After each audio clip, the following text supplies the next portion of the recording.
Hi, Daffodil 2. Today I'm going to read Giraffes Can't Dance. I'll move closer so you guys can see the pictures. Here we go. Gerald was a tall giraffe whose neck was long and slim, but his knees were awfully crooked and his legs were rather thin. He was very good at standing still and munching shoots off trees, but when he tried to run around, he buckled at the knees.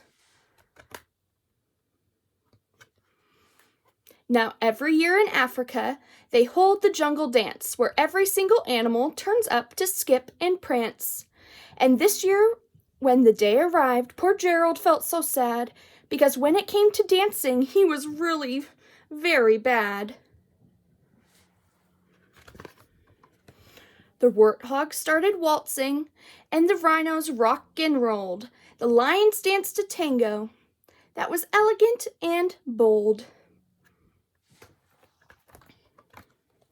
Gerald swallowed bravely as he walked toward the floor, but the lions saw him coming, and they soon began to roar. "Hey, look at clumsy Gerald," the animals all sneered. "Giraffes can't dance, you silly fool. Oh, Gerald, you're so weird." Gerald simply froze up. He was rooted to the spot. "They're right," he thought. "I'm useless. Oh, I feel like such a clot." So he crept off from the dance floor and he started walking home. He'd never felt so sad before, so sad and so alone.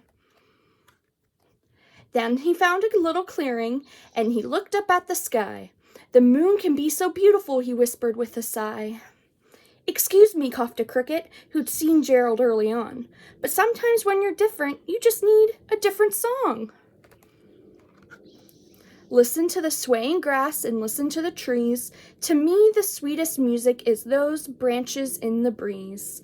So imagine that the lovely moon is playing just for you. Everything makes music if you really want it to." With that, the cricket smiled and picked up his violin. Then Gerald felt his body do the most amazing thing. His hooves had started shuffling, making circles on the ground. His neck was gently swaying, and his tail was swishing round. Is he dancing? He looks so happy. He threw his legs out sideways, and he swung them everywhere. Then he did a backward somersault and leapt into the air. Gerald felt so wonderful, his mouth was open wide. "I'm dancing, yes, I'm dancing. I am dancing," Gerald cried. He's so happy. He loves to dance. Then one by one, each animal who'd been there at the dance arrived while Gerald boogied on and watched him quite entranced. They shouted, "It's a miracle! We must be in a dream! Gerald's the best dancer that we've ever seen!" "How did you learn to dance like that? Please, Gerald, tell us how." But Gerald simply twirled around and finished with a bow. Then he raised his head and looked up at the moon and stars above. "We all can dance," he said, "when we find music that we love."